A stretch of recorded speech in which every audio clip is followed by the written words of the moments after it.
Kita harus berlatih untuk mengalahkan keinginan dunia, yaitu keinginan daging, keinginan mata, keangkuhan hidup. Dan kita mau belajar untuk melakukan apa yang berkenan kepada Tuhan. Saudara, orang yang bodoh di hadapan Tuhan itu bukan orang yang gak bisa baca.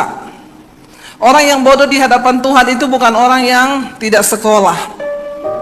Orang yang bodoh di hadapan Tuhan adalah ketika engkau tidak mengerti kehendak Tuhan. Setinggi apapun sekolahmu, sebanyak apapun hartamu, ketika engkau nggak ngerti kehendak Tuhan atas hidupmu, maka kita termasuk orang yang bodoh di hadapan Tuhan. Dan orang bodoh pasti binasa, kata firman Tuhan. Hal yang terpenting yang harus kita kejar di hidup ini adalah mencapai kehendak Tuhan atas hidup kita. Karena kesuksesan di mata Tuhan itu bukan waktu engkau jadi direktur. Kesuksesan di mata Tuhan bukan ketika engkau jadi pemimpin perusahaan atau jadi apapun. Kesuksesan kita di mata Tuhan waktu kita mengerti kehendaknya dan kita menggenapi kehendak itu, dan kita hidupi kehendak itu. Makanya saya berkata kepada anak-anak saya, Mami tidak suruh kamu sekolah yang tinggi, capai ilmumu setinggi langit, atau kejar ilmu sampai di negeri China, enggak. Karena semua orang melakukan yang sama. Saya bilang kepada anak saya, kamu itu berhasil atau tidak di mata Tuhan ketika kamu menemukan kehendak Tuhan atas hidupmu. Apa kehendak Tuhan atas hidup kita, saudara? Itu yang harus kita kejar hari-hari ini. Saya tidak pernah menyangka saya bisa menjadi hamba Tuhan. Saya tidak menyangka saya bisa menjadi seorang penginjil. Ya, saya dilahirkan dalam sebuah keluarga. Papi saya haji dan dari kecil saya sudah dibesarkan diwanti-wanti jangan berteman sama orang Kristen. Jangan pacaran sama orang Kristen. Ya, kata papi saya, kalau kamu pacaran sama orang Kristen lebih baik papi masuk penjara. Papi bunuh kamu daripada kamu bikin malu keluarga. Dan itu tertanam di benak saya sehingga saya nggak berani dekat-dekat sama cowok Kristen. Padahal yang ganteng-ganteng tuh cowok Kristen. Amin, bapak-bapak. Mumpung saya ada yang muji loh ini. Lalu akhirnya saya menjalani hidup saya tanpa mengerti rencana Tuhan. Yang saya ngerti adalah hidup adalah untuk menggenapi keinginan saya. Dan sampai detik ini banyak orang Kristen yang masih hidup hanya untuk kepentingan pribadinya. Tadi saya dengar Pak Michael bersaksi cerita, waktu membuka tempat ini, dia harus menjual sebagian barang-barang yang dia suka. Mobil, jam tangan mewah harus dijual untuk kepentingan kerajaan, untuk kepentingan Tuhan. Iya, karena hidup ini bukan soal kita. Hidup ini bukan tentang aku, tapi hidup ini tentang Tuhan. Tentang kepentingannya di bumi ini. Tentang untuk apa engkau menghabiskan waktu-waktu hidupmu. Kita diberikan Tuhan anugerah hidup, saudara. Kita diutang nyawa tiap hari sama Tuhan. Saya beberapa waktu yang lalu menemani mami saya operasi karena mami saya umur 73 tahun jatuh dan pangkal pahanya patah. Dan harus dioperasi.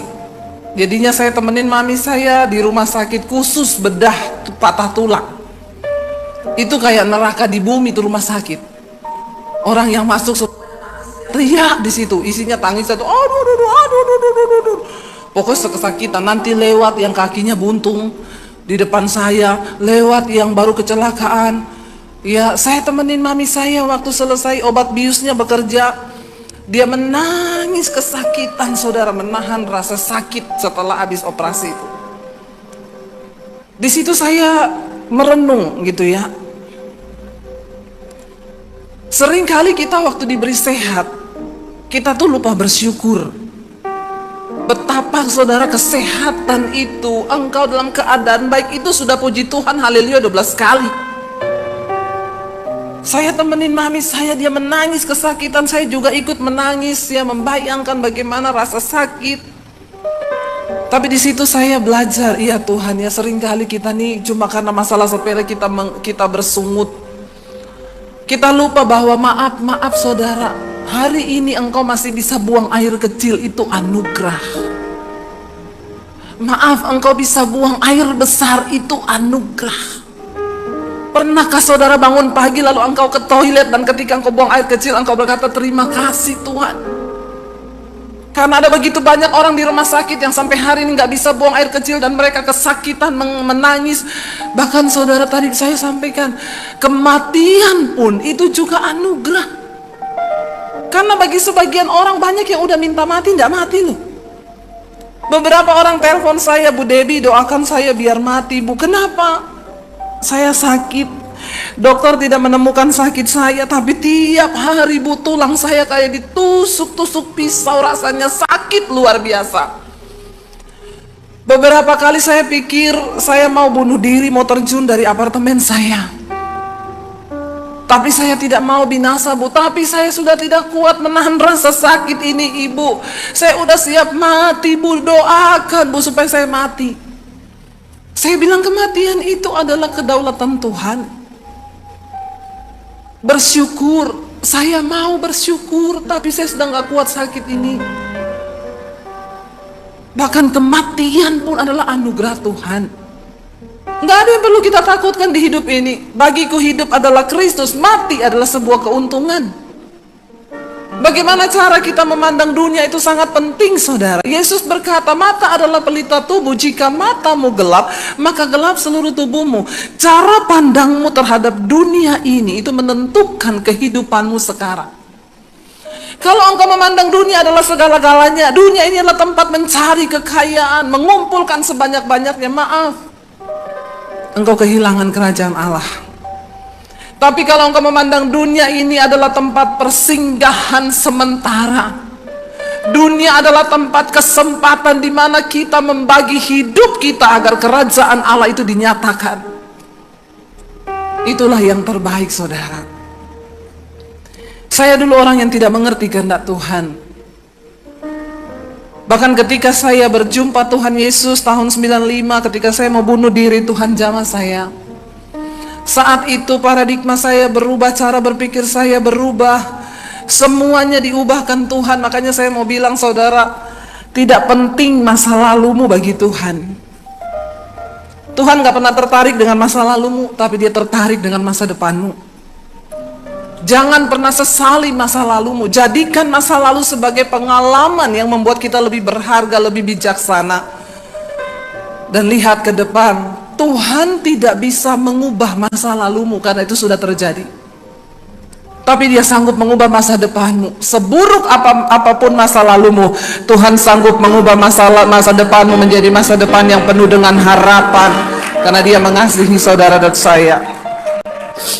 Saya ingat dulu teman saya bilang, Dep, kamu itu ibarat telur, udah pecah. Telur itu kalau sudah pecah, sudah tidak bisa diapa-apain lagi. Walaupun mau dilem, pakai lem apapun akan tetap kelihatan itu bekas lem-lemannya. Saya bilang sama dia, saya bersyukur punya Tuhan yang tidak pernah lem-lem telur yang pecah. Dia ciptakan saya menjadi telur yang baru. Di dalam Kristus kita adalah ciptaan yang baru. Amin saudara.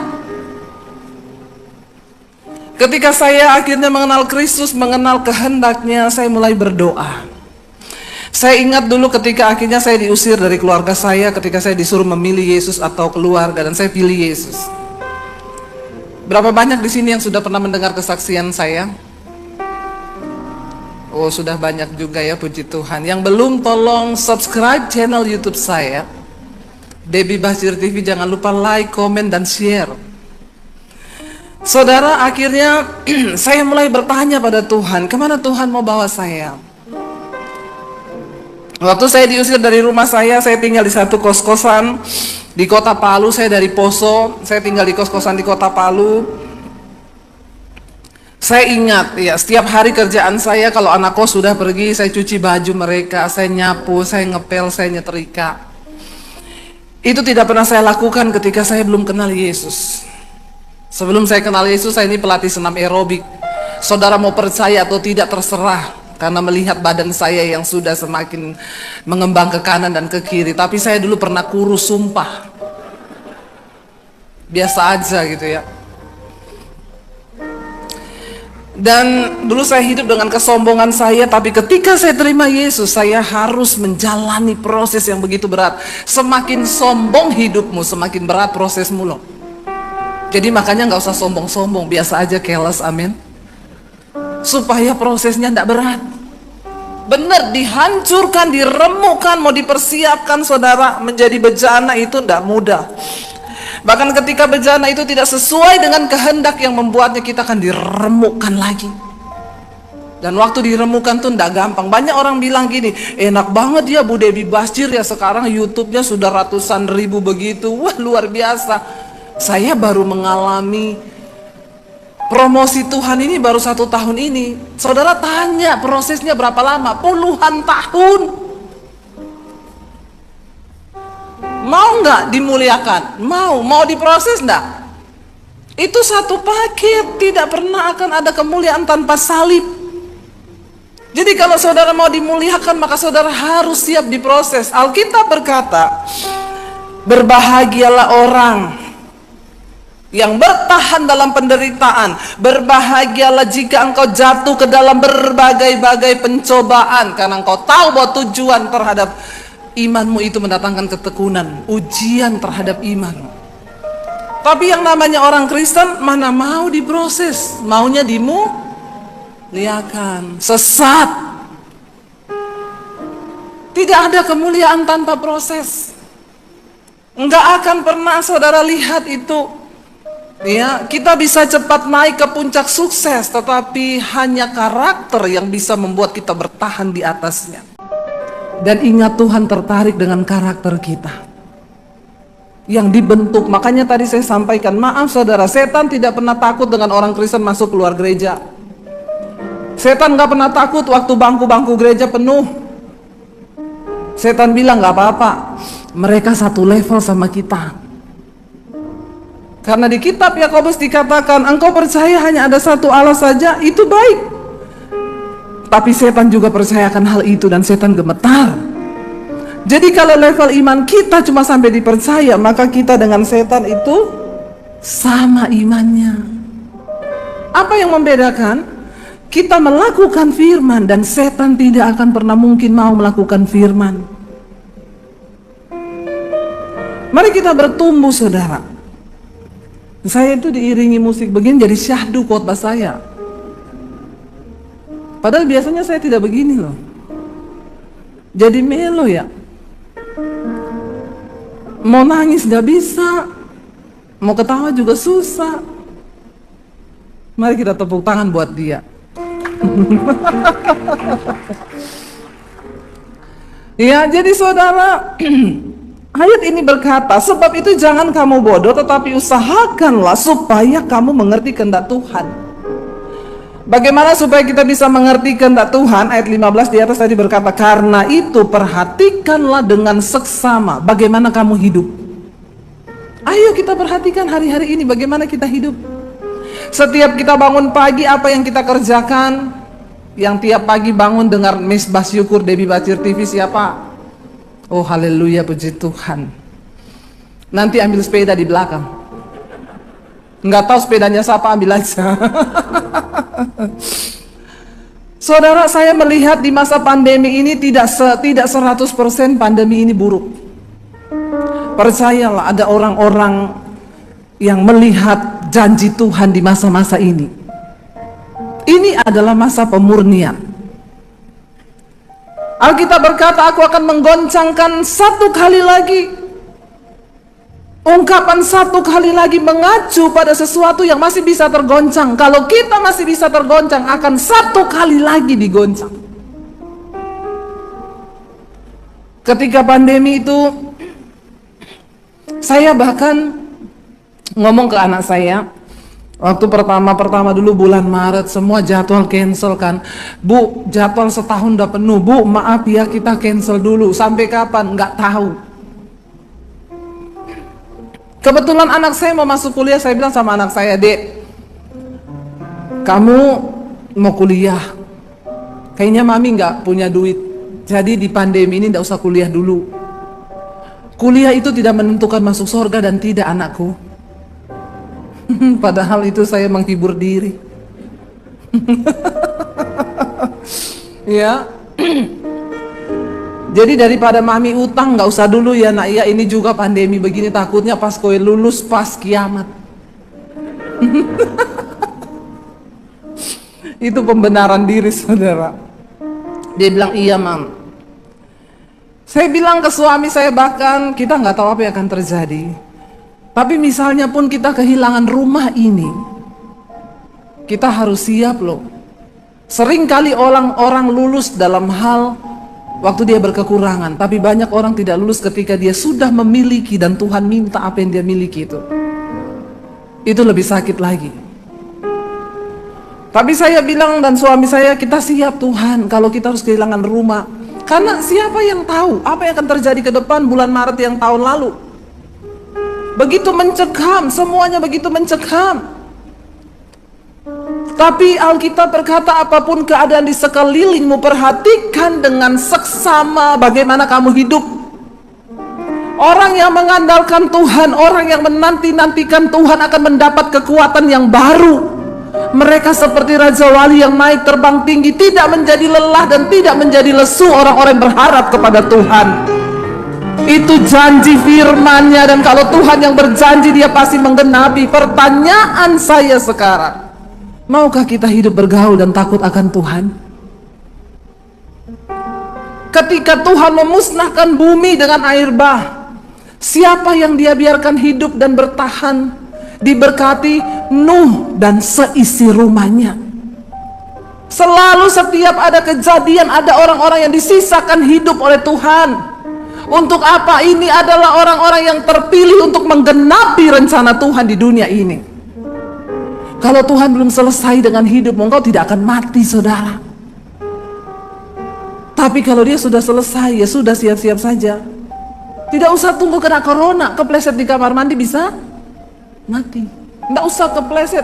Hati-hati makan gorengan, keselak mati loh. Ada orang mati karena keselak. Kemarin teman saya di Solo ngomong, temannya dia mati gara-gara ketawa. Ketawa kebablasan, gak bisa berhenti, mati loh. Nggak tahu, mungkin karena kekurangan oksigen, makanya ketawa juga hati-hati saudara. Ketawa terbabak jatuh. Innalillahi loh. Hidup ini kan mati itu bisa datang dengan cara apa aja kan. Yang paling penting kita persiapkan hidup kita kan. Saudara, akhirnya saya bilang sama anak saya, siap-siap aja. Siapa yang tahu? Saudara tahu itu mesbah doa saya. Setiap malam kita live streaming jam 8. Setiap kali tayang itu, sekarang tayang pertama itu bisa sampai 14.000 yang lihat di live chatnya itu. Tapi 1 jam berikutnya sudah 25.000, besoknya 50.000, 55.000. Ya, kita bisa bayangkan kita butuh gedung segede apa untuk menampung sebanyak itu jiwa. Dan itu satu channel, bukan channel ya, satu akun YouTube itu bukan satu orang loh. Itu banyak keluarga yang nonton. Itu bukan konten yang kita cari-cari. Siapa yang sangka di masa pandemi, waktu itu channel saya 50.000, saya dapat inbox dari YouTube, dari HP saya, Debbie Basjur TV, kamu bisa melakukan live streaming dari HP-mu. Jadi saya itu iseng, abis syuting khotbah sama suami, saya pencet itu gambar kamera di HP. Tiba-tiba udah live di YouTube. Jadi saya tuh megang sambil orang-orang masuk, Shalom Bu Debbie, Shalom Bu Debbie, Ibu mau apa Bu? Mau doa ya Bu? Saya gini, iya Shalom, Shalom, Shalom, Shalom. Suami saya di situ lihat dari HP-nya dia ngomong, kamu live loh, matiin. Saya bilang, enggak, biarin aja, matiin. Jadi orang-orang itu gini, Bu doa dong. Itu waktu itu bulan Maret itu di syuting mayat di mana-mana bergelimpangan awal-awal pandemi itu. Mereka kasih gambar nangis, Bu kita takut apa yang terjadi Bu. Akhirnya suami saya masih duduk di keyboard, saya bilang, nyanyi. Tanpa mic, tanpa apa, dari HP nyanyi. Saya dilawat Tuhan, yang nonton dilawat Tuhan, tahu-tahu udah masuk 5.000 orang. Terus anak saya bilang gini, Mam, itu artis-artis aja live begitu belum tentu loh yang masuk ribuan gitu. Terus udah begitu saya mau selesai, mereka gini, Bu besok lagi ya Bu, besok ya Bu, semua komennya gitu, Bu besok ya. Dari situ saudara, dari bulan Maret tahun lalu sampai hari ini tidak pernah bolong satu malam pun mesbah doa itu tetap ada. Siapa yang sangka dari 50.000 tiba-tiba setiap hari subscriber naik 1.000. Padahal itu di YouTube diomongin gini, kalau dalam waktu seminggu atau sebulan itu subscribernya nambah 1.000 itu pasti hacker. Jadi channel saya dihacker sama malaikat. Satu hari nambah 1.000 subscriber. Sekarang sudah 360, mau 65.000, 365 ribuan. Saudara, saya melihat penuaian jiwa orang-orang WA bertobat, pengakuan dosa. Ibu saya homoseksual, ibu saya lesbian, ibu saya berzina, ibu saya selingkuh. Mulai dari jemaat, pengerja, full timer, pemain musik, WL sampai pendeta. Ternyata banyak yang masih menyembunyikan dosa. Tapi saya melihat pemulihan demi pemulihan terjadi. Ya Tuhan melawat saudara, Tuhan melawat. Saya tidak pernah menyangka, tapi saya sudah bilang kepada suami saya dari 2 tahun sebelum pandemi itu, saya sudah dapat, Tuhan suruh kita bergerak di media untuk ambil alih dunia media untuk beritakan Injil. Lalu kita sudah bikin, saya itu bilang ke suami saya tahun 2019, saya dapat dari Tuhan tuh begini. Saya bilang, aku ini dapat ya. Tuhan tuh bilang gini loh, di akhir zaman Tuhan akan mengirim kekayaan bangsa-bangsa ke tangan orang benar. Tapi kita harus siapin wadahnya. Suami saya jawab, wadahnya itu opo? Yombo aku yang nggak ngerti. Tapi apa ya, apa? Akhirnya kita mulai enggak kepikiran YouTube ini saudara. YouTube ini saya cuma pingin menyampaikan firman yang tanpa ada yang menghalang-halangi. Bu, kalau khotbah nggak usah terlalu keras lah. Kalau di gereja kan masih ada yang sering ngomong gitu, jangan keras-keras lah ya, jangan singgung-singgung orang kaya lah, ini jemaat saya kaya-kaya lah Bu. So what gitu loh. Nah saya pikir kalau saya khotbah di YouTube, yang mau tersinggung nggak usah denger channel saya, yang tidak tersinggung monggo mampir. Dan ternyata ketika saya menyampaikan firman itu saudara, saya melihat orang-orang bertobat, mereka datang mengakui dosa. Karena menurut saya keberhasilan seorang pengkhotbah itu kalau dia berkhotbah bukan soal banyak yang dengar atau tidak, tapi bertobat nggak orang yang dengar itu atau tidak. Bener nggak? Dulu Petrus sekali khotbah 3.000 orang tobat loh. Zaman sekarang pendeta 3.000 kali khotbah belum tentu ada yang tobat satupun. Nggak tahu ini apa yang terjadi, tapi saya percaya ketika orang mulai WA, SMS orang, Bu saya mau terbuka dosa Bu. Seorang homoseksual, Bu saya homo Bu, saya dengerin khotbah Ibu, saya nangis semalam-malaman Bu, saya mau pengakuan dosa Bu. Tapi kata orang-orang homo tidak bisa sembuh, bisa bersama Tuhan. Yesus sanggup menyembuhkan karena Tuhan menciptakan cuma laki-laki dan perempuan, lain dari itu dari iblis. Tuhan tuh nggak pernah salah. Maaf saudara, kucing aja tahu loh, kucing jantan tuh nggak pernah seneng sama kucing jantan. Emang saudara pernah lihat kucing jantan ketemu kucing jantan? Meow. Kayaknya nggak pernah ada loh. Yang saya bingung kalau ada manusia yang diciptakan dengan akal budi lalu berkata memang Tuhan yang menciptakan dia seperti itu. Maaf saudara, ini ada sesuatu yang salah. Lalu dia bilang sama saya, Bu saya mau bertobat Bu, kalau memang Tuhan bisa menyembuhkan saya mau Bu. Saya harus mulai dari mana? Apakah saya harus ketemu ibu lalu ibu tumpang tangan sama saya? Tidak usah. Biar saya tumpang kaki kau pun tidak ada gunanya kalau kau tidak mau bertobat. Jadi sekarang apa Bu? Niat. Kamu sekarang perkatakan sama dirimu di depan cermin, kamu itu diciptakan sebagai seorang laki-laki. Tuhan menciptakan kamu sempurna. Roh homo, roh banci keluar dalam nama Tuhan Yesus. Harus begitu ya Bu? Harus. Iya. Karena Tuhan menciptakan kita ini normal.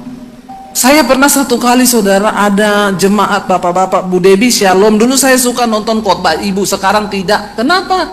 Istri saya marah kalau saya nonton khotbah ibu. Kenapa? Kata istri saya, jangan kau nonton itu, Debbie Basir, itu transgender. Astagfirullah. Katanya saya transgender loh. Terus saya bilang, bapak itu fitnah loh. Saya melahirkan anak loh pak. Anak saya ada, dokternya tahu loh pak, di Solo. Saya punya suami. Kata istri saya ada di YouTube. Saya carilah di YouTube. Ternyata saya itu pernah wawancara Jonathan Tan, itu transgender. Suami saya bikin judul Debbie Basir transgender bertobat. Aduh bahaya ini.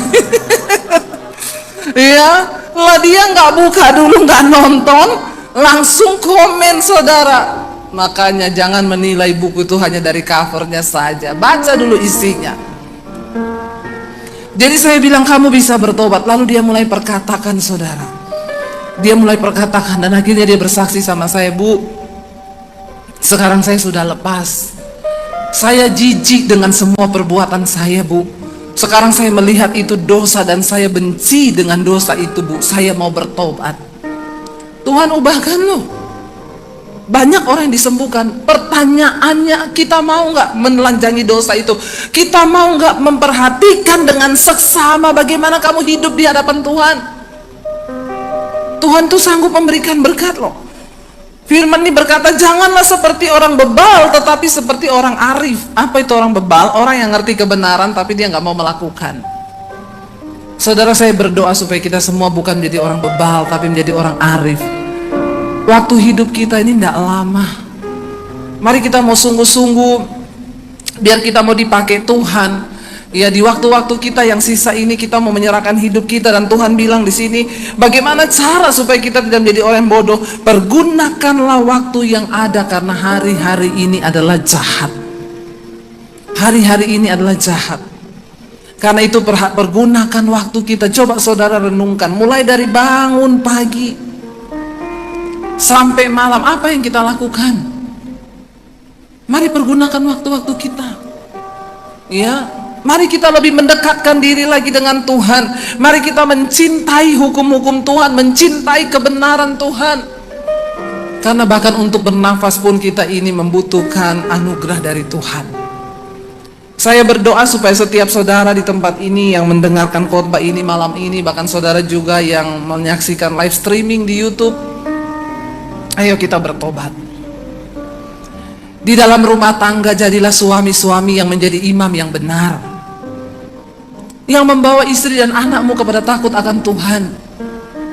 Makanya bapak-bapak itu kita mulai yuk dalam gerakan handphone jangan dipasang password, bapak-bapak, amin. Yang merasa bapak-bapak di sini tolong bilang amin. Tidak ada password lagi ya antara suami dan istri, karena itu caranya setan itu bersembunyi di sana. Jadi ibu-ibu, kalau ada suamimu yang HP-nya di password dan dia tidak mau istrinya tahu, itu saya jamin 100%, 99,99999 itu ada something di situ pasti. Karena terang itu hanya berbuahkan kebenaran, terang itu hanya berbuahkan keadilan, tidak ada yang perlu kita tutupi. Di Jakarta ada ibu-ibu konseling, Bu Debbie, suami saya tiap malam itu HP tidak pernah lepas, Bu. Ke toilet bawa HP, ke kamar mandi bawa HP, pokoknya kemana-mana bawa HP. Ada di sini yang begitu, tidak usah angkat tangan. Nanti kita baptis ulang loh. Direndam agak lama, 15 menit. Biar buka mata langsung di rumah Bapa di sorga. Lebih baik tubuhnya binasa tapi jiwanya selamat. Jangan main-main saudara. Dia bilang itu kemana-mana bawa HP, Bu. Satu kali, Bu, malam-malam. Memang saya sudah curiga suami saya ini. Malam-malam, Bu, dia lagi tidur. Tiba-tiba lagi chattingan, HP-nya terlepas dari tangannya dia, Bu. Masih dalam keadaan posisi terbuka chattingannya. Saya ambil, Bu. Aduh, hancur hati saya lihat suami saya sayang-sayangan, Bu, di situ. Sama siapa? Sama Ahmad. Ngeri ya saudara ya. Ternyata suaminya seorang homoseksual. Ya. Ada juga istri yang konseling sama saya, Bu Devi, suami saya itu tidak pernah memberi saya nafkah. Dia itu kalau marah main tangan KDRT, Bu.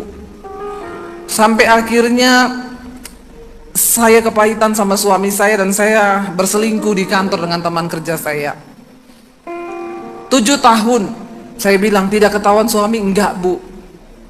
Kok bisa ibu selingkuh tidak ketahuan suami? Iya, Bu, karena saya selingkuh dengan Diana.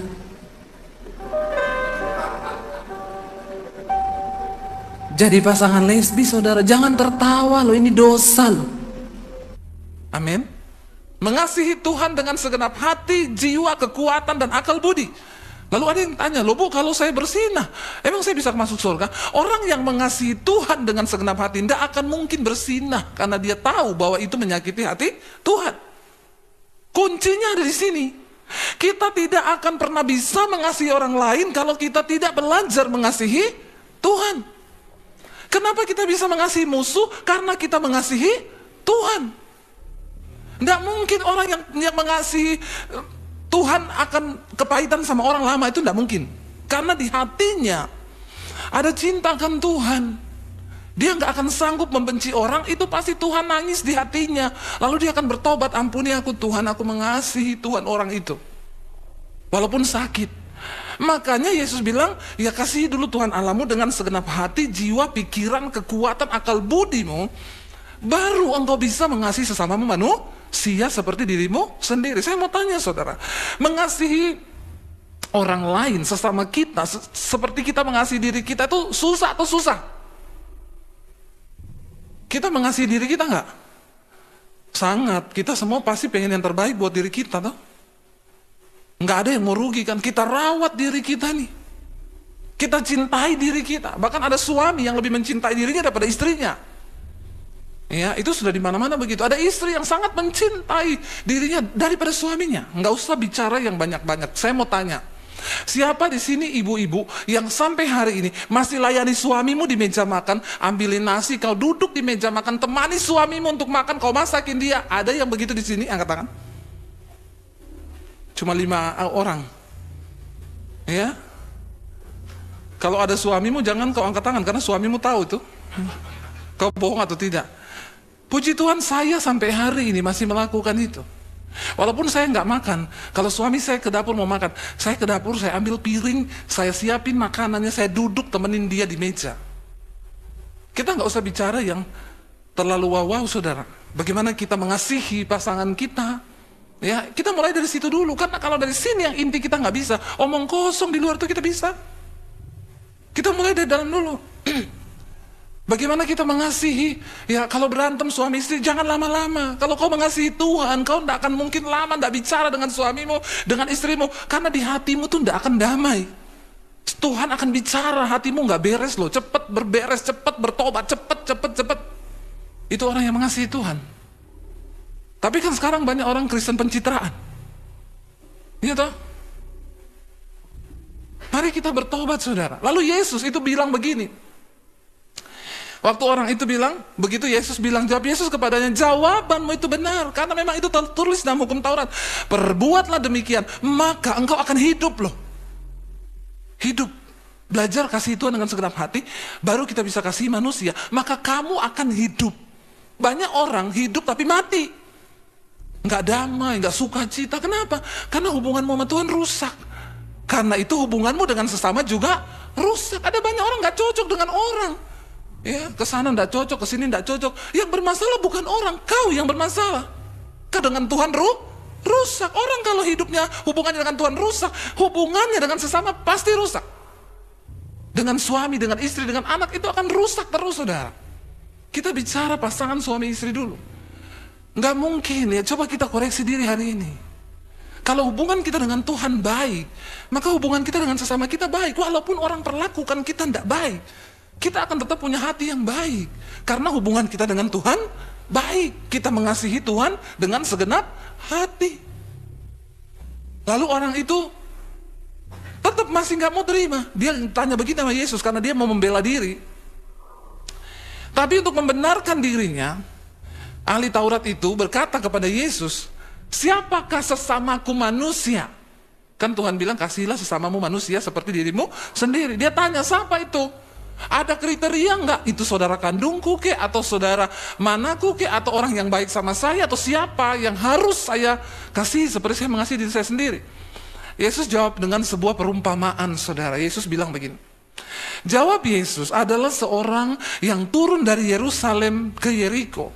Ia jatuh ke tangan penyamun-penyamun yang bukan saja merampoknya habis-habisan, tetapi yang juga memukulnya, yang sesudah itu pergi meninggalkannya setengah mati. Ayat ini menyebut kota dan tempat. Bukan secara Alkitab, bukan secara kebetulan Alkitab mencatat kota dan tempat. Dari Yerusalem ke Yeriko berarti dia orang Yahudi.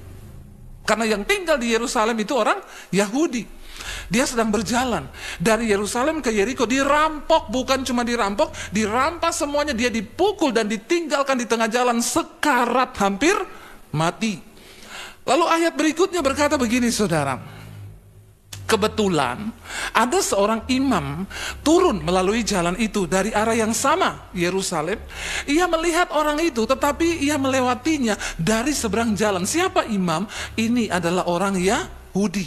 Imam adalah orang yang berdiri di bait suci yang ada di Yerusalem, yang mewakili umat untuk menghadap Tuhan. Dan sudah pasti dia adalah orang Yahudi.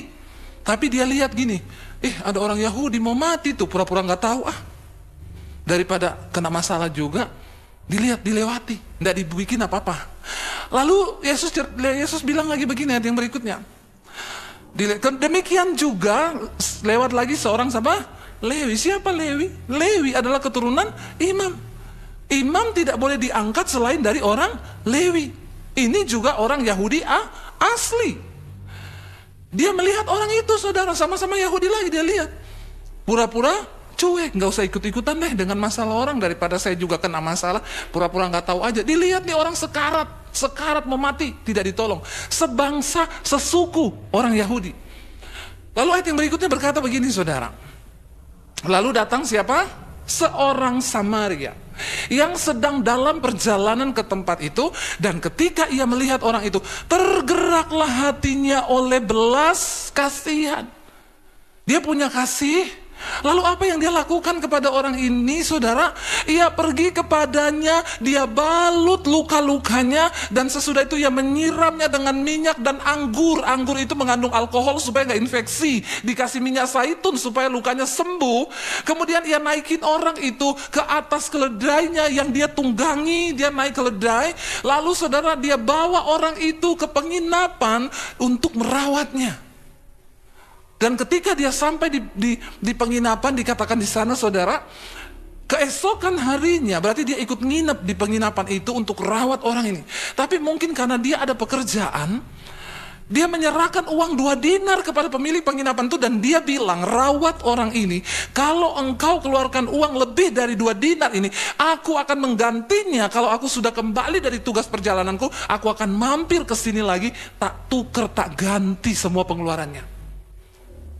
Dan akhirnya, saudara, dikatakan di sana Yesus bilang begini, siapakah di antara ketiga orang ini yang menurut pendapatmu adalah sesama manusia? Dari orang yang jatuh ke tangan penyamun itu, apakah dia imam, atau apakah dia orang Lewi itu, atau apakah, coba ayat yang berikutnya, Yesus bilang, siapa yang jawab orang itu? Orang yang menunjukkan belas kasihan kepadanya. Kata Yesus, benar yang kau katakan, pergilah dan buatlah demikian. Saudara, siapa orang Samaria? Kenapa Alkitab menulis orang Samaria? Kenapa Yesus menyebut orang Samaria? Kerajaan Israel sejak perjanjian lama, waktu Salomo naik tahta menggantikan Raja Daud, di akhir kehidupan Salomo, dia banyak melakukan pelanggaran dan kejahatan di mata Tuhan. Dia menikahi perempuan-perempuan kafir di bangsa-bangsa seberang. Itu yang membuat kerajaan Israel hampir goncang, sehingga Salomo menaikkan pajak yang begitu tinggi di negara. Waktu itu Menteri Purbaya belum masuk, jadi pajaknya tinggi sekali. Ketika rakyat nggak terima dengan keputusan itu, naiklah anak Salomo, Rehabea, menggantikan dia. Penasehat-penasehatnya bilang begini, turunin pajaknya. Karena ini rakyat marah semua, mereka sudah menderita pajak tinggi. Dia bilang, enggak, akan aku naikin lebih tinggi lagi. Lalu 10 suku Israel memisahkan diri. Dan mereka menjadi kerajaan utara yang ada di sebutannya Samaria ini. 2 yang tersisa itu di Yerusalem, yaitu kerajaan selatan Yehuda. Terbagi 2 kerajaan pada waktu itu Israel. Kerajaan utara Samaria, kerajaan selatan Yehuda di bawah kepemimpinan masih Raja Daud. Sejak saat itu Yahudi dan Samaria ini berantem terus. Apalagi ketika akhirnya Samaria ditaklukkan oleh kerajaan Asyur. Asyur masuk ke sana, menguasai tanah itu. Mereka mulai kawin campur. Orang-orang Yahudi yang ada di Samaria kawin campur dengan orang Asyur, sehingga yang ada di Yehuda ini menolak orang Samaria kalau mereka menyebut diri mereka Yahudi, karena orang Yahudi beranggapan, kamu sudah kawin campur dengan orang lain, kamu najis, kamu tidak layak lagi disebut orang Israel. Bahkan ketika pembangunan Bait Allah di Yerusalem, orang Samaria bangun sendiri di atas gunung. Dia bikin kuil, mereka menyembah di gunung, orang Israel menyembah di Yerusalem, di Bait Suci. Lalu saudara, ketika makanya Yesus ketemu perempuan Samaria, kisahnya di sumur, saudara ingat? Perempuan yang suaminya 5. Lalu Yesus bilang, beri aku minum. Perempuan itu bilang, kamu kan orang Yahudi, kenapa minta air sama kami orang Samaria? Maaf ya, kita musuhan. Bahkan dari tata cara ibadah, makanya Yesus bilang apa? Kamu dan nenek moyangmu orang Samaria pergi mencari Allah di gunung. Kami orang Yahudi, kami mencari Allah di Yerusalem, di Bait Suci. Tapi akan datang saatnya, kamu nggak perlu pergi ke gunung, kami tidak perlu pergi ke Yerusalem. Karena Bapa mencari penyembah benar, yang menyembah Bapa dalam roh dan kebenaran. Kenapa Yesus ambil contoh orang Samaria? Sesama Yahudi, imam orang Lewi cuek dengan sesamanya Yahudi. Tapi Samaria yang adalah musuh, harusnya kan dia lihat gini, orang Yahudi tuh, mampus kalian, saya injak kau kalau bisa mati. Ya enggak, kan musuh toh. Tapi ternyata dia punya belas kasihan.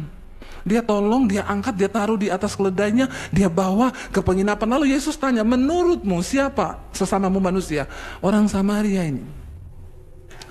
Saudara, kalau kita nggak sampai di level yang diajarkan Tuhan Yesus untuk mengasihi musuh kita, maka kita nggak layak disebut anak-anak Allah.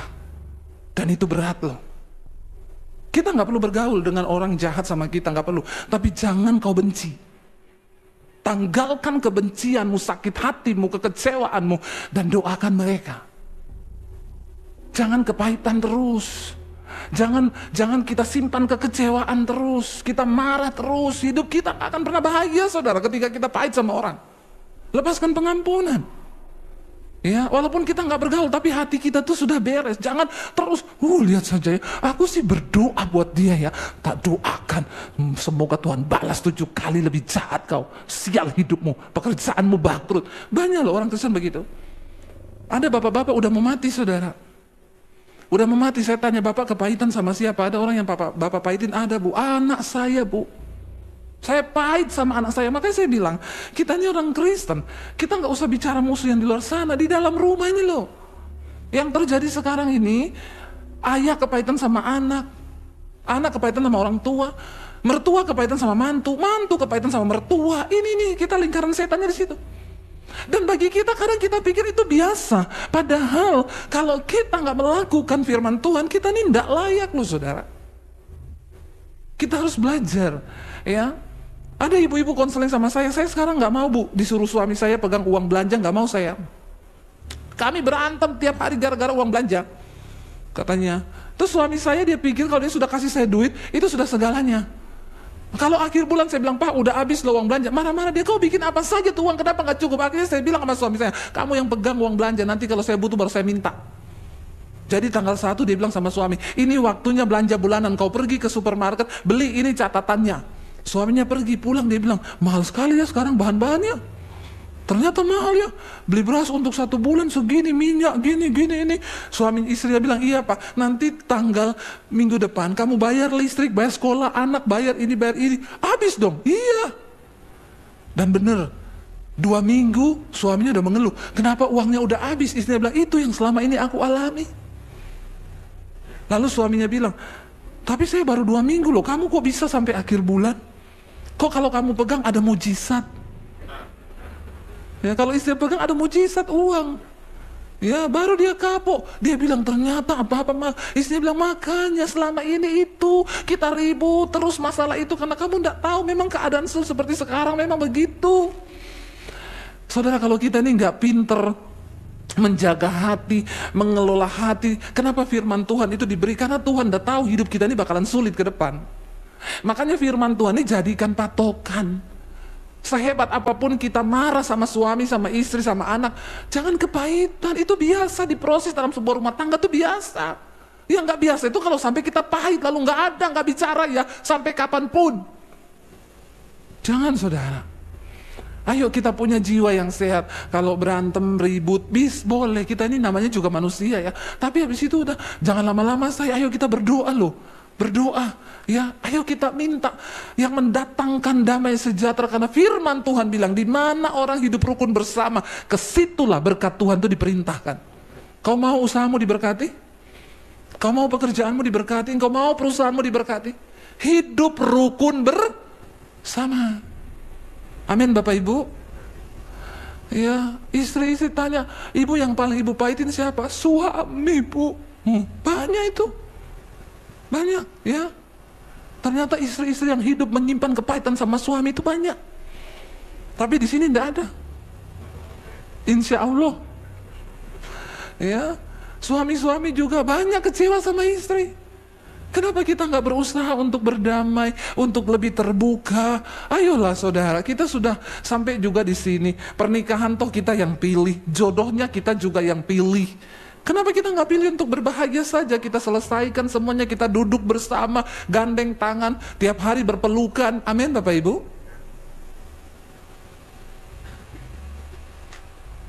Amin.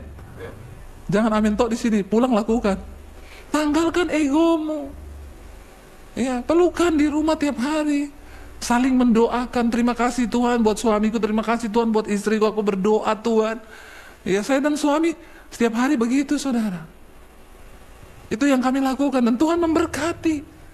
Karena Alkitab itu nggak pernah salah. Di mana orang hidup rukun bersama, ke situ berkat Tuhan diperintahkan. Tapi kalau kita ribut terus belajar mengasihi, nggak bisa. Bagaimana kita bisa mengasihi musuh? Mengasihi suami aja. Tapi memang sih dari dalam Alkitab sudah begitu ya. Ketika pertama kali Adam sendirian di Taman Eden, lalu Tuhan bilang, tidak baik ini saya lihat kalau laki-laki ini seorang diri. Bisa gila Adam itu di Taman Eden kalau nggak ada Hawa tuh. Bener nggak bapak-bapak? Bisa bayangkan nggak kalau Adam sendirian di Taman Eden jalan ke sana ke sini ya, yang dia lihat monyet, sapi ya. Saya juga gimana ya Adam itu kalau nggak ada Hawa? Akhirnya Tuhan bilang nggak bagus. Ya, kalau Tuhan yang bilang kan berarti tidak pernah salah toh. Tidak baik kalau laki-laki ini seorang diri itu tidak baik. Tak kasih buat dia seorang penolong. Lalu Adam tidur, Tuhan ciptakan Hawa dari tulang rusuknya. Waktu Adam bangun, Adam lihat, ada yang cantik di sampingku ini. Terus sama kayak aku, tidak kayak monyet. Ya, kan dia senang saudara daripada lihat gorila. Tapi ada bapak-bapak yang bilang, sekarang saya lihat istri saya mirip gorila, Bu. Ya, wah itu urusan soal hati situ. Iya Pak, jangan ketawa loh ya. Bapak-bapak ini ketawa ya, bertobat. Iya saudara, jadi ya jangan kembali lagi ke Taman Eden. Ya. Lalu ketika Adam melihat, terus Adam bilang sama Tuhan, inilah tulang dari tulangku, daging dari dagingku. Wih, ya. Saking dia senang ketika dia melihat Hawa pertama kali. Tapi ketika jatuh dalam dosa, ya Hawa bujuk Adam untuk jatuh dalam dosa. Hawa makan itu buah pengetahuan yang baik dan yang jahat, dan Tuhan murka saat itu. Adam ngomong apa? Tuhan bilang, "Sapa? Kenapa engkau melakukan yang jahat?" Adam langsung ngomong sama Tuhan, "Perempuan yang kau taruh di sampingku." Dia tidak bilang lagi daging dari dagingku, tulang dari tulangku, yang berbuat salah Tuhan. Udah berubah bahasanya di dalam Alkitab. Waktu Tuhan marah, langsung Adam bilang, perempuan ini yang kau taruh di sampingku. Ternyata memang dari Taman Eden juga sudah Eden. Ya, iya betul, saya waktu baca itu kaget saya. Oh, dari sana ini Adam udah pertama dia bilang tulang dari tulangku, daging dari dagingku. Waktu jatuh dalam dosa, perempuan ini loh, perempuan yang kau taruh di sini, nggak ada sebutan lain kah yang bagus? Kenapa Adam bilang perempuan ini yang kau taruh di sampingku gara-gara dia ini? Bapak Ibu, kita ini sekarang memang sudah hidup di bawah kutuk dosa. Tapi Kristus datang untuk memerdekakan kita. Bahagia itu kita yang pilih. Bagaimana kita bisa berbahagia dalam hidup ini? Waktu kau memilih untuk mengasihi orang-orang yang ada di sekelilingmu. Kalau kau kepahitan, kau sedang merusak dirimu sendiri loh. Ya, mari kita bereskan. Kenapa Yesus bilang, ampuni orang yang berbuat dosa padamu, doakan orang yang berbuat jahat padamu? Karena ternyata waktu engkau berbuat baik mendoakan musuhmu, kau sedang mengeluarkan penawar racun kepahitan. Orang kalau kepahitan, hormon kortisolnya naik, darahnya mengental. Nanti kena serangan jantung, stroke, itu kalau sudah darah mengental, itu semua penyakit. Karena hormon kortisolnya naik, hitam, darahmu itu hitam, bukan darah biru, abu-abu. Karena bercampur dosa, ini tubuh kita ini sudah didesain sebegitu hebat loh sama Tuhan. Dan benar Alkitab bilang, hati yang gembira itu obat yang hancur. Tapi kalau orang banyak kekecewaan, dia nggak mampu mengampuni. Yesus bilang begini saudara, Matius 5 ayat 43, Yesus berkata begini, kamu telah mendengar firman dalam perjanjian lama, ya dikatakan kasihilah sesamamu manusia dan bencilah musuhmu. Itu perjanjian lama. Mata ganti mata, gigi ganti gigi. Orang bikin salah, balas. Ya, itu normal, layak kamu balas karena dia memang bikin salah. Mata ganti mata. Tetapi Yesus bilang ini, tetapi apa? Aku berkata kepadamu, kasihilah musuhmu dan berdoalah bagi mereka yang menganiaya kamu. Jangan didoakan biar sial. Minta berkat. Lalu dikatakan di sana ayat yang berikutnya saudara. Karena dengan demikian kamu menjadi anak-anak Bapamu yang di surga. Kalau kita nggak lepaskan pengampunan, nggak mengasihi mereka, bukan anak Bapa di surga, anak setan di neraka. Siapa Bapa di surga itu? Bapa yang menerbitkan matahari bagi orang jahat dan juga bagi orang baik. Siapa Bapa itu? Bapa yang menurunkan hujan bagi orang benar dan juga bagi orang jahat. Dan kalau kita berbuat demikian, saudara, firman Tuhan berkata, apabila kamu hanya mengasihi orang yang mengasihi kamu, apakah upahmu? Tapi ketika engkau mengasihi musuh, engkau sedang memperoleh upah yang dari Tuhan. Kalau engkau cuma mengasihi orang yang mengasihi kamu, bahkan pemungut cukai juga bisa melakukan hal itu. Tapi kita berbeda dengan orang dunia ini. Kita mau belajar untuk tetap saling mengasihi. Hari-hari ini semua berita, kalau kita lihat di media, banyak berita-berita yang memang menakutkan. Ini ada berita terbaru tentang komet yang akan melintasi bumi, ya, Atlas 31. Ya, ini heboh saudara, banyak teori konspirasi yang bilang itu pesawatnya alien. Ya, sebagian ada yang percaya alien, tapi kita harus kembali ke firman Tuhan. Alkitab bilang, ya, tidak ada kehidupan di tempat lain kecuali hanya di bumi. Makanya Tuhan Yesus berkata, datanglah kerajaanmu di bumi seperti di sorga, bukan di Mars seperti di sorga, atau di planet mana seperti di sorga. Kita sebagai orang percaya, apa pandangan kita tentang alien? Ya, tidak ada ciptaan lain. Tetapi kalau itu memang buatan manusia, ya bisa. Ya, karena ingat di akhir zaman Alkitab bilang antikris. Mereka sanggup membuat tanda-tanda yang akan membuat orang bisa takut, ya. Mereka bisa, kata Tuhan akan berkata, di sana ada Yesus menampakkan diri. Ya, mereka bisa bikin itu, ya, namanya blue beam, itu mereka sedang mempersiapkan sehingga seluruh dunia akan takut dan nanti akan takluk di bawah pemerintahan antikris. Itu memang akan terjadi. Ya, nah ini komet ini katanya bukan komet biasa. Ya, ini adalah salah satu, ya, planet asing yang akan melintasi bumi yang ketiga, makanya namanya 31, ya, Atlas, ya, dan sekarang sedang dipantau, ya, nggak tahu kapan dia akan melintasi bumi. Dengar-dengar salah satunya katanya listrik akan padam di seluruh dunia, jaringan internet akan, nggak tahu lah, ya, tapi ya, yang pertama kita nggak usah takut, yang kedua kita terus berjaga-jaga. Mau apapun yang terjadi di dunia ini, memang bagian kita harus berjaga-jaga dalam iman. Nah, salah satu tadi disampaikan Bapak Gembala, kita harus memiliki roh yang tangguh hari-hari ini. Ya, kalau kita bicara tentang ketangguhan menghadapi penderitaan, banyak orang itu tangguh untuk kuat menderita. Tapi nggak banyak orang tangguh untuk kuat menghadapi hawa nafsu dan godaan keinginan dunia. Jadi hari ini saya akan bahas bagaimana kita ini bisa punya roh yang tangguh. Ya, buka bersama 1 Yohanes 2 ayat yang ke-15 sampai ayat yang ke-17.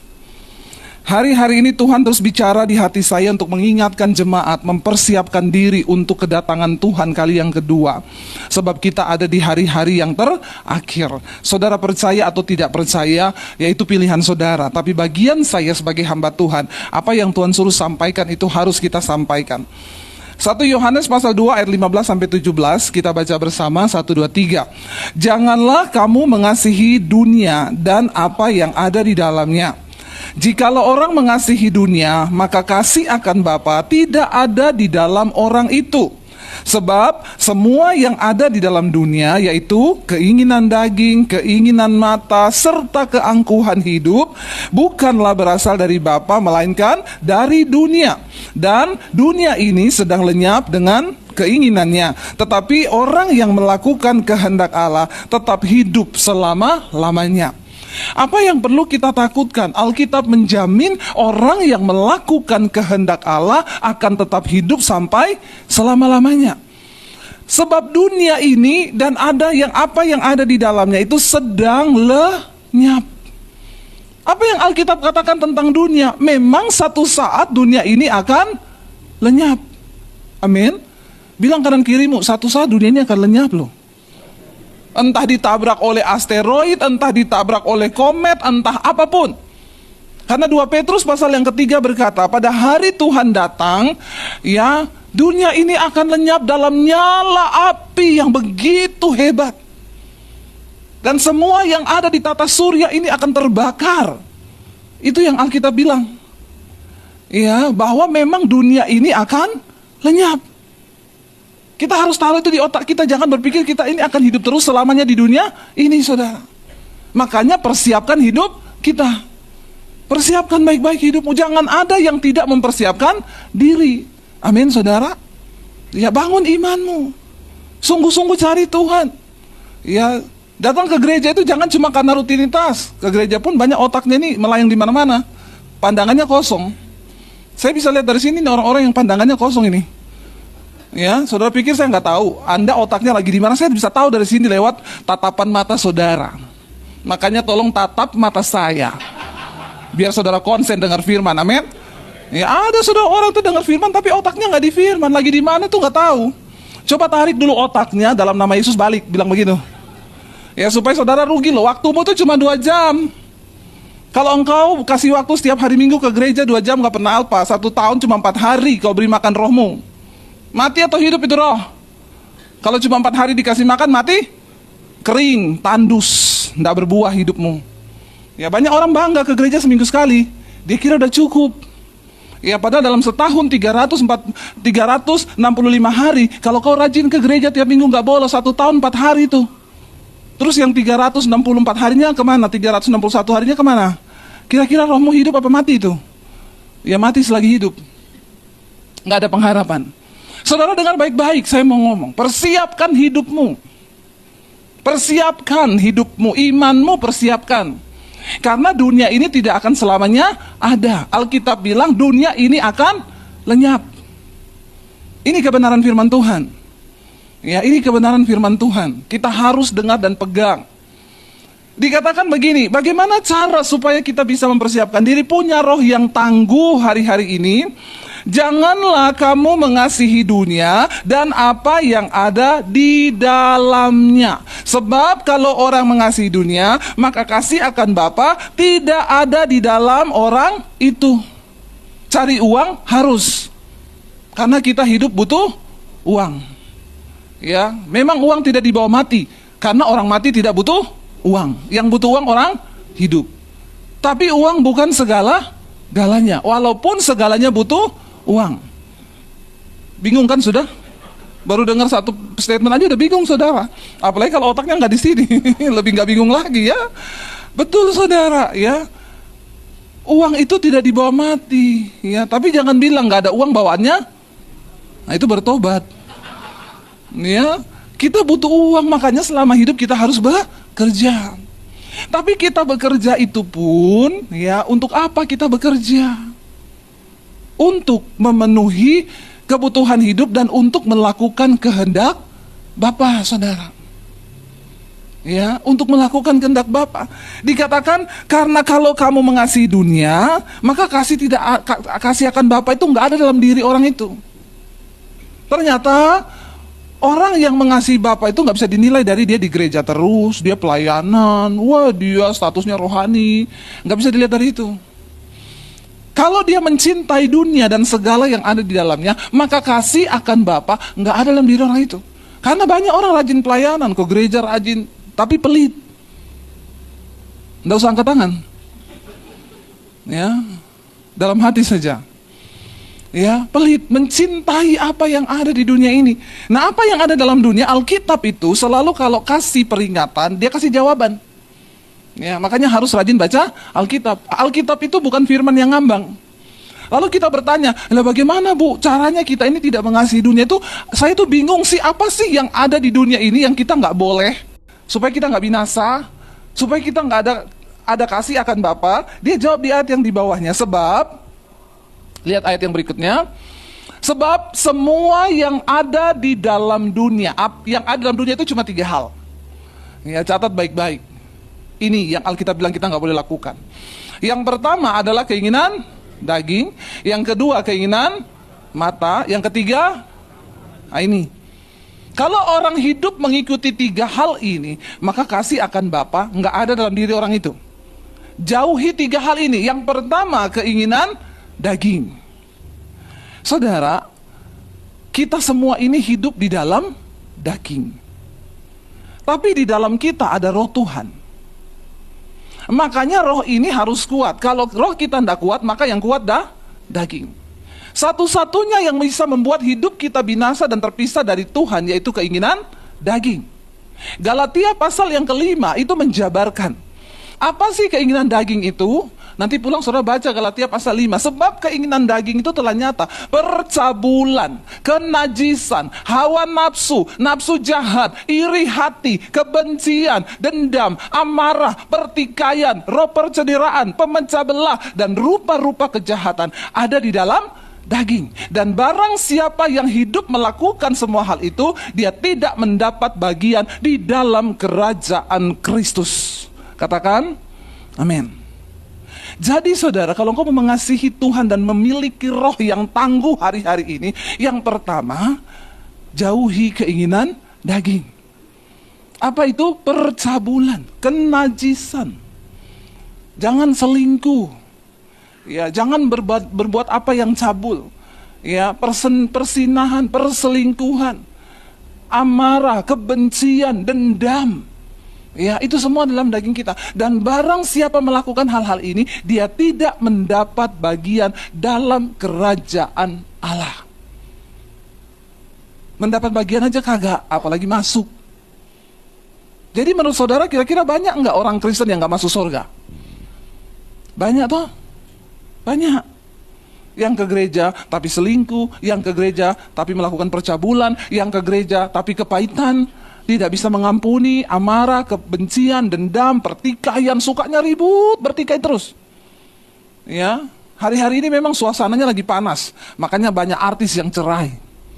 Ya, Raisa aja, aduh ya, nggak nyangka ya kalau kita lihat Raisa itu ya betapa sempurnanya ya. Apa tuh lagunya dia yang terkenal? Ya, saya mau mengumpan ini. Ya, bayangkan ya, itu sekarang cerai ya. Dedi lagi, ya. Ini kita dengar berita semua hot news ini. Ya, Dedi Corbuzier itu juga mau cerai. Ya. Padahal kaya, iya. Ya, pendapatan tertingginya di YouTube dia miliaran sebulan, tapi mau cerai. Ya, ternyata uang itu tidak membuat bahagia. Ada yang dulu bilang gini, uang memang nggak bikin bahagia Bu kalau sedikit. Buktinya, ya, Dedi itu uangnya banyak banget loh, saudara. Ya, 1 bulan miliaran dia dapat dari YouTube. Ya, buktinya rumah tangganya gagal terus, nggak bahagia juga. Berarti kan uang memang tidak bisa bikin bahagia kan? Ya, hari-hari ini udara lagi panas, banyak rumah tangga bertengkar, berantem. Ya, kalau mau diikuti ini keinginan daging ini memang saudara ya, rasanya itu ya nggak peduli mau jemaat, mau hamba Tuhan, ya kalau kita mau ikuti keinginan daging. Tapi makanya Alkitab bilang kita perlu menundukkan keinginan daging. Karena kalau daging nggak ditundukkan, kita nggak masuk surga loh, nggak mendapat bagian dalam kerajaan Kristus. Ya, lalu dikatakan yang kedua, apa itu keinginan daging? Jadi saudara pulang dari sini yang berantem berdamai, yang marahan sama ipar, sama sapa mertua berdamai. Ya, jangan kau duduk di gereja tapi kau musuhan terus sama iparmu. Ipar adalah maut, mertua adalah maut, semua maut kau bilang. Ya, padahal yang bermasalah itu kau.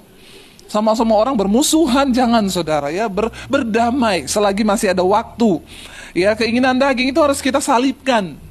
Ya, apa itu salib? Kita nih baru pulang dari Israel berapa hari lalu. Nih Bapak ada di sini loh ya, kemarin Pak. Ya, kita bareng-bareng ke Israel. Puji Tuhan nih ya, hadir. Saudara, ya ada yang tanya sama saya, Bu, kita nggak lewat jalan Via Dolorosa? Saya bilang jalan, tapi kita nggak penuh. Kita nggak ikut pikul salib? Ada yang tanya peserta. Ya, Ibu ngapain mau pikul salib, Bu? Ya kan biar merasakan Tuhan Yesus pikul salib. Berarti setelah Ibu pikul salib, Ibu harus disalib di Golgota, nanti kita gantung ya. Nggak usah lama-lama, Ibu 1 hari aja di situ. Kan seperti Tuhan Yesus. Ya kalau itu nggak mau, nggak usah alay lebay Ibu, ya saya bilang. Pikul salibnya kita sekarang itu bukan kayak Tuhan Yesus mau pikul yang kayu itu, ya. Kau punya musuh, disuruh berdamai, kau sakit hati, itu salib. Berat nggak? Berat. Amin. Kau disuruh berdamai sama suami, ya tapi suami saya kurang ajar, Bu, itu salib, berdamai kau. Nggak usah kau pikul tuh salib kayu, nggak usah.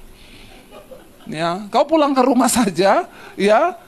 Kau punya duit, disuruh bantu orang, ya selama ini kau pelit, kau nggak mau, itu salib, harus kau keluarkan duitmu, salib nah itu. Buat orang pelit salib banget, berat banget itu, pakai kayu, kayunya jati itu. Ya terembesi yang berat sekali itu. Ya kita nih nggak usah alay lebay mau bilang pikul salib yang begitu, bukan begitu. Ya memikul salib artinya menyangkal diri. Sesuatu yang kita tidak mau, tapi ketika Tuhan suruh kita harus belajar mau, itu salib. Dan itu tidak gampang. Suruh ngampuni ipar, dia jahat sama saya, dia tipu saya. Alkitab bilang harus kau mengampuni, doakan supaya dia diberkati. Salib banget, berat itu, tidak gampang. Tapi waktu kita mau, kita sudah memikul salib bersama Kristus. Jadi nggak usah lagi mau pergi ke Via Dolorosa sana, pikul-pikul salib, pencitraan kau cuma foto-foto tok. Ya, arti salib yang sesungguhnya itu pulang ke rumah, lakukan firman Tuhan. Itu nggak gampang saudara. Menyalibkan daging ini aja susahnya minta ampun. Ya suami kau bisa marah sama istri, kau bisa tampar istrimu, tapi kau tidak melakukan itu karena kau belajar. Kemarin ada bapak-bapak saudara, dia bilang saya selama ini Bu, saya pakai ayat itu sama buat istri saya. Alkitab bilang istri harus tunduk sama suami. Itu ayat yang di stabilo semua bapak-bapak. Warnanya orange. Stabilonya udah pakai stabilo di garis bawah lagi. Ya, tapi itu di stabilo hanya untuk ditunjukkan istrinya. Ya, lalu bapak itu cerita sama saya, dia bilang saya ini kan dulu selingkuh Bu, karena saya nggak tahan istri saya tuh cerewet banget, marah-marah tiap hari, marah-marah, karena saya belum mengerti firman Tuhan. Jadi ketika saya stres, istri marah-marah, ya saya cari pelampiasan, saya jatuh Bu di luar selingkuh. Lalu saya selingkuh makin galau. Orang itu saudara, kau mau lari ya, bukan makin damai hatimu. Orang selingkuh berbuat dosa itu akan makin kacau hidupnya. Nggak percaya coba aja. Ada mau nyoba di sini? Ya. Bapak-bapak. Ya, atau sudah. Ya. Iya, jadi dia bilang, bener, tapi ketika saya selingkuh Bu, bukan makin tenang. Yang tadinya beban saya 50, waktu selingkuh jadi 150. Malah naik 3 kali lipat. Jadi bapak-bapak, ya enggak usah kau coba-coba. Saya sini sudah melayani banyak orang yang selingkuh, ya itu makin kacau. Dia makin kacau, makin terpuruk, makin stres. Satu saat kakaknya bilang gini, kau mau denger tuh khotbahnya Debbie Basir? Ya, dikirimilah linknya.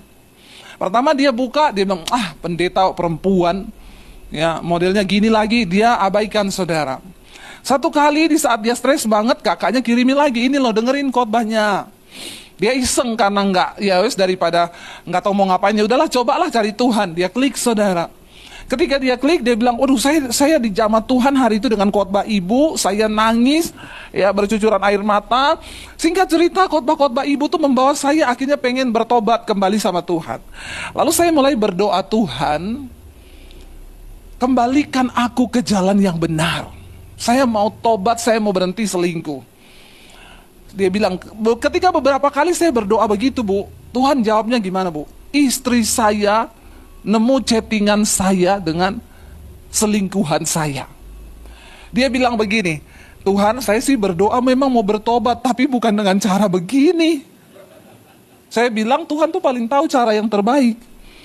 Karena kalau nggak begitu mungkin Bapak nggak tobat. Sekalian aja, makin hebat perangnya, makin tertekan, tapi dia bilang, tapi saya bersyukur Bu. Dari situ saya dan istri akhirnya dipulihkan, kami sama-sama saling mau memperbaiki diri. Sekarang mereka berdua ikut ya khotbah-khotbah saya di YouTube. Lalu dia bilang begini, nah saya kaget tuh waktu dengerin khotbah ibu tuh yang tentang suami istri. Selama ini saya tuh hanya stabilo orange itu, hai istri tunduklah kepada suami. Ya, setelah saya tahu yang untuk suami, aduh Bu, saya syok Bu dan kaget.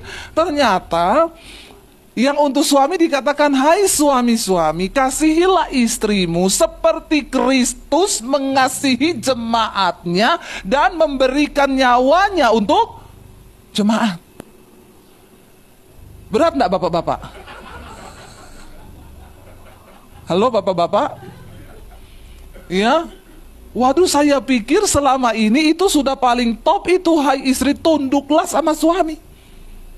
Ternyata yang untuk suami, hai suami kasihi istrimu seperti Kristus mengasihi jemaat. Dia bilang waktu saya dapat ayat itu saya ngelus dada Bu. Ya Tuhan, ternyata selama ini saya nggak pernah melakukan ini. Saya bilang makanya istrimu nggak tunduk. Amin Bapak-bapak. Kalau kau mengasihi istrimu seperti Kristus mengasihi jemaat, nggak usah kau minta istri tunduk. Kau baru pulang kerja, istri udah jalan begini. Amin dah ibu-ibu. Kalau suamimu mengasihi kau seperti Kristus mengasihi jemaat, kau tunduk nggak sama suamimu? Ibu-ibu saya mau tanya. Dengar tuh bapak-bapak. Ya. Ya yakin kalau suami, loh ibu, kalau suaminya mengasihi istri seperti Kristus mengasihi jemaat, istri gila yang gak tunduk sama suami kalau begitu. Itu istri pasti sakit jiwa 100%. Loh benar gak ibu-ibu? Kalau suami mengasihi istri seperti Kristus mengasihi jemaat loh, yang rela memberikan nyawanya. Bapak-bapak jangankan nyawa, duit saja kau pelit sama istrimu. Ibu-ibu banyak saya belain hari ini. Ya, dua-dua kena lah ya. Firman Tuhan tuh adil. Ya, kalau ada suami yang mengasihi istrinya tulus, nggak mungkin itu istri nggak tunduk sama suami. Belum kau minta juga istri itu sudah melakukan pasti. Kenapa banyak rumah tangga hancur? Karena kehilangan fungsi firman Tuhan dalam keluarga. Amin. Suaminya tidak melakukan firman sebagaimana yang ditulis, istri juga. Ya ini sebab akibat. Ya, ada aja jadi masalah. Saya punya tetangga itu saudara, ada pohon di depan rumah saya, 1 biji daun masuk halamannya, dia dilempar ke halaman saya. Ya Allah, subhanallah. Ini saya lihat dengan mata kepala saya. Saya lihat, saya bilang kasihan banget orang itu ya. Aduh, dalam hati saya tuh hatinya penuh kebusukan. Daun 2 biji dia ambil, dia lempar ke halaman saya. Ya Tuhan, dalam hati saya, bagaimana kau bisa diberkati Tuhan? Daun 2 biji ambillah, buang ke tempat sampah. Toh juga bukan kau yang pergi buang itu sampah, ada tukang sampah. Tapi tidak rela saudara. Dari situ kelihatan hati busuk. Kalau orang hati busuk nggak mungkin hidupnya diberkati. Semua kembali ke hati ini loh, keangkuhan, kesombongan, iri lihat orang diberkati. Jangan. Ya, jangan. Mari kita ini menjaga hidup kita supaya kita hidup dengan rendah hati, dan Tuhan kan melihat hati. Percuma kita bangun pencitraan di luar kalau hati kita ini Tuhan lihat. Daun 2 kau lempar di tetangga sebelah. Itu sih kebangetan, saudara. Nah, bagaimana kita ini untuk bisa terus bertahan keinginan daging, keinginan mata, keangkuhan hidup itu, kita harus buang semua dari hati kita, supaya saudara, roh kita ini dimulai dari hal-hal kecil begini dulu. Orang Kristen itu selalu terlalu yang wah-wah. Kalau di gereja, ya pengajarannya itu yang terlalu tinggi-tinggi sampai jemaat tuh kadang lupa turun di bumi. Saking tingginya sudah sampai di Mars. Padahal kehidupan bertetangga begini, nggak ngerti, berantem sama suami aja nggak mau berdamai. Bagaimana kau bicara janji Tuhan yang tinggi banget? Lakukan yang mulai dari yang kecil-kecil. Simple, Tuhan itu Tuhan yang melihat sini loh, inimu loh. Ini yang perlu, jangan ada kesombongan, keangkuhan yang merasa ya jauh dari berkat Tuhan nanti hidupmu. Dan parahnya, Tuhan datang kita nggak dikenal. Kita baca satu ayat terakhir sebelum kita selesai. Ibrani 10 ayat 34 sampai 39. Setiap orang yang mau masuk dalam kerajaan Allah ketika Yesus datang diselamatkan harus melewati penderitaan, saudara. Harus. Kau tidak mau menderita, tidak mungkin kau bisa masuk surga. Hanya orang-orang yang mau menderita. Menderitanya apa? Bukan cuma mau dibunuh, itu terlalu gede. Ya tadi, lepaskan pengampunan, mengalah, kalahkan ego. Ya nggak usah angkuh, nggak usah sombong. Ibrani 10 ayat 34, baca bersama. Ibrani 10 ayat 34. Ya, 34 mulai dikatakan di sana, memang kamu telah turut mengambil bagian dalam penderitaan orang-orang hukuman, dan ketika harta kamu dirampas, kamu menerima hal itu dengan sukacita, sebab kamu tahu bahwa kamu memiliki harta yang lebih baik, yang lebih menetap sifatnya harta kita di sorga. Lalu dikatakan di sana, sebab itu janganlah apa? Kamu melepaskan kepercayaanmu karena besar upah yang menantinya. Apapun penderitaan kita, jangan lepaskan keselamatan yang ada. Kayak tadi, ya Pak Gembala nunjukin orang pegang mobil, kuat-kuatan, jangan lepas. Karena siapa yang paling lama bertahan, dia dapat mobil itu. Kayak gitu loh, kita ini jangan lepas kepercayaanmu kepada Tuhan. Apapun yang terjadi, ya karena ada upah besar yang menantinya, saudara. Bukan mobil, lebih dari mobil, kehidupan kekal, amin. Sebab kamu memerlukan apa? Ketekunan, supaya sesudah kamu melakukan kehendak Allah, kamu memperoleh apa yang dijanjikan itu. Sebab dikatakan apa? Sebab ayat yang berikutnya 30, ya berapa tadi? Sebab sedikit apa? Bahkan sangat sedikit waktu lagi, dan Ia yang akan datang sudah akan ada tanpa menangguhkan kedatangannya. Tuhan sudah mau datang. Sedikit, bahkan sangat sedikit waktu lagi. Tetapi orangku yang benar, dikatakan, akan hidup oleh iman, dan apabila ia mengundurkan diri, maka aku tidak berkenan kepadanya. Tetapi kita bukanlah orang-orang yang mengundurkan diri dan binasa, tetapi orang-orang yang percaya dan beroleh hidup. Amin, saudara. Kalau kita kembali tadi kepada 1 Yohanes 2, kita lihat ayat yang ke-17 dikatakan di sana, saudara. 1 Yohanes 2 ayat 17 tadi dikatakan di sana, kita balik ke ayat yang tadi, dan dunia ini sedang lenyap dengan segala keinginannya, tetapi orang yang melakukan kehendak Allah tetap hidup selama-lamanya. Nah, ayat tadi Ibrani berkata supaya setelah kamu melakukan kehendak Allah, ya, jangan sampai kamu ya tidak memperoleh apa yang dijanjikan itu. Kalau engkau melepas kepercayaanmu. Ayo Bapak Ibu, ayo kita bersusah payah sekarang. Pikul salib bukan lagi pikul salib kayu. Pikul salib hari-hari ini bagaimana kita mengalahkan keinginan daging, keinginan mata, dan kesombongan itu loh, yang bikin kita ini akhirnya gak mau berdamai. Ya, kalau diperlakukan orang, oh belum tahu ya, belum tahu, ngapain? Ya nggak penting begitu. Kita kejar kerendahan hati, ya Karena ayat ini tadi bilang, meskipun kamu dirampas hartamu, direndahkan, dirampas hakmu, kamu tetap bersuka cita. Karena kamu tahu ada harta yang lebih mulia. Jangan cinta dunia. Kalau Tuhan suruh korbankan hartamu untuk pelayanan, serahkan. Amin. Tidak ada amin. Mulutnya semua tertutup. Iya. Waktu kami pertama kali dapat uang dari YouTube, saudara. Setelah selesai pandemi, saya berdoa, Tuhan kami Tuhan mau bawa kemana pelayanan kami. Tuhan bilang, bikin sekolah misi, cetak misionari, penuai, karena menjelang kedatangan Tuhan, tuaian banyak tapi penuai sedikit. Lalu saya bilang, Tuhan, buka sekolah misi. Sekolahkan orang-orang dari daerah yang tidak mampu gratis untuk jadi penuai.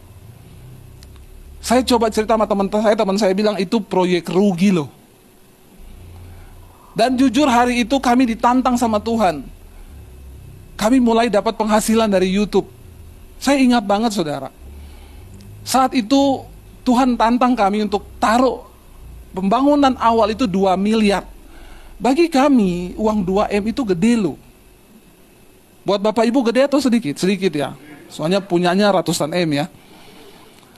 2M itu buat kami pada waktu habis pandemi ya bisa buat apa gitu ya.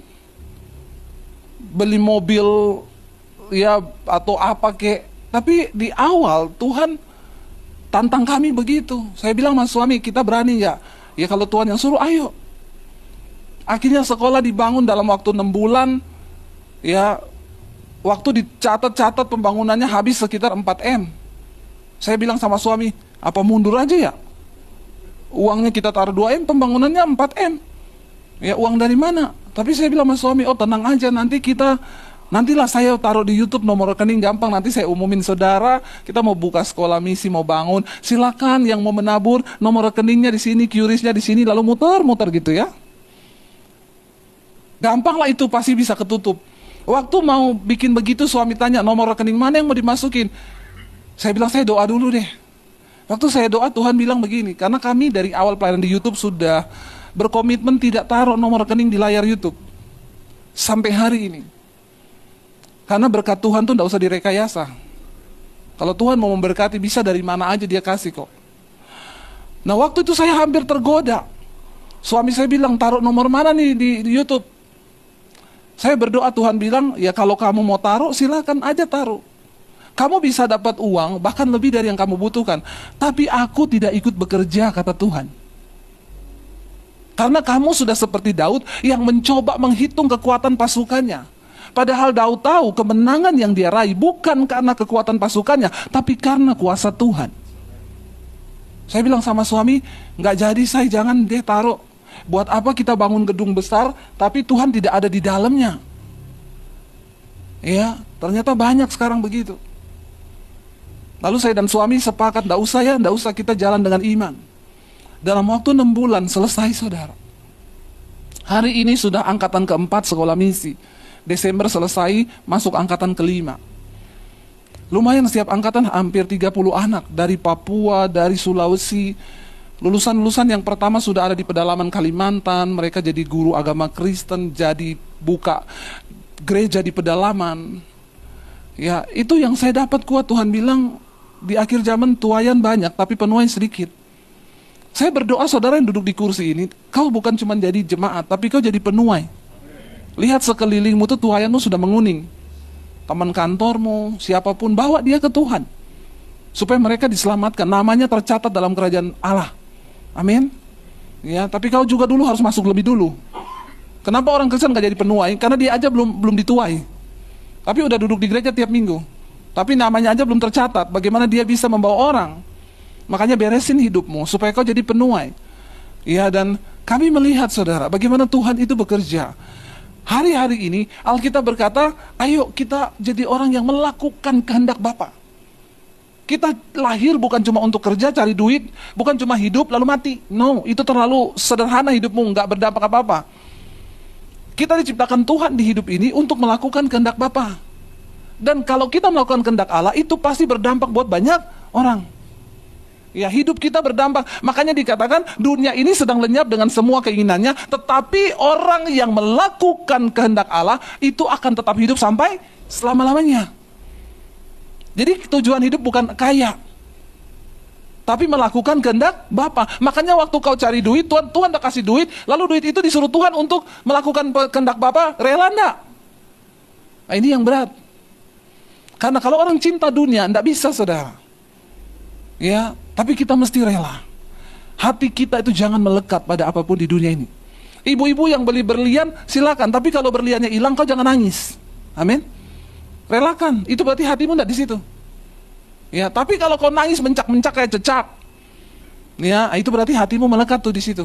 Makanya jangan beli barang yang kau tidak siap untuk kehilangan. Amin. Itu aja. Ya.